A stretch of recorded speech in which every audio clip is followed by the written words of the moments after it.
কই গো বন্ধুরা, যারা বলছিলে অভয়ার মাকে যে আপনার মেয়ের মৃতদেহটা কত টাকায় বেচলেন বিজেপিকে, তাদের তো দেখাও নেই। দূর দূর অবধি দেখা নেই বন্ধুরা। আমি দূরবীন দিয়ে দেখছি, তাও দেখতে পাচ্ছি না।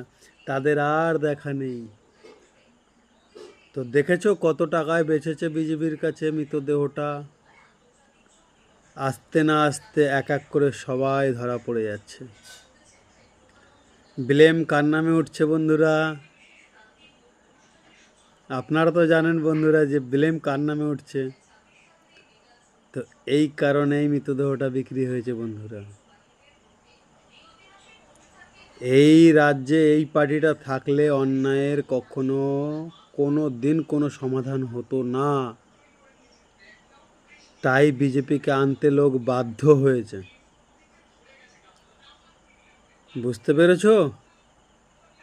শালা চটি চাটারা, চামচা শুয়ারের বাচ্চারা, যারা এই বাজে কথাগুলো বলেছিস যে কত টাকায় বিক্রি করেছে, কত টাকায় মৃতদেহটা মেয়ের বিক্রি করেছো বিজেপির কাছে, দেখেছিস রেজাল্টটা কি হলো? আরও হবে, দেখতে থাক আগে, আরও হবে। অন্তত ফেসবুকে না আসিস, টিভিতে তো দেখতে পাচ্ছিস। ফেসবুকে এসে বুক ফাটিয়ে কথা বলছিস না, মুখ ফুটে বুক চওড়া করে কথা বলছিস না। আমরা টিএমসি সত্তায় থাকাকালীনও বলেছি, আর এখনও বলছি, বলবো, আজনমকাল বলবো, আমরা পার্টি এইভাবে ভালোবাসি।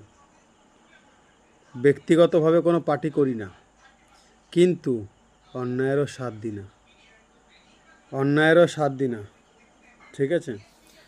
তো নমস্কার বন্ধুরা, জয় শ্রীরাম। যে যেখানে আছেন ভালো থাকবেন, সবাই ভালো থাকবেন, আপনাদের পরিবার নিয়ে সবাই খুশি থাকবেন। নমস্কার বন্ধুরা।